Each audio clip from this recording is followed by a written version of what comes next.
എന്തായിരുന്നു എന്ന് പറയാമോ? നട്ടലിൻ്റെ ഡിസ്കുകളെല്ലാം ബൾജായിട്ടിരിക്കുമായിരുന്നു. നേരത്തെ ഒരു സർജറിയൊക്കെ ചെയ്തതാണ്. ഇപ്പോൾ വീണ്ടും പ്രോബ്ലമായിട്ട് അത് വീണ്ടും സർജറി ചെയ്താൽ അത് റിസ്ക് ആണെന്ന് ഡോക്ടേഴ്സ് തന്നെ പറഞ്ഞായിരുന്നു. അപ്പം താടി ഉൾപ്പെടെ ഒരു കോളറൊക്കെ ഇട്ട് ഇരിക്കുമായിരുന്നു. പിന്നെ ബ്രദറിൻ്റെ അടുത്ത് വന്ന് പ്രാർത്ഥിച്ചു. എനിക്ക് ഉണ്ടായിരുന്നു. എനിക്ക് സൗഖ്യം കിട്ടി.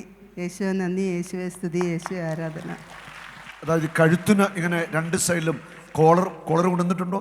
ഇല്ല, കോളറും ഒക്കെ ഇട്ടാണ് വന്നത്.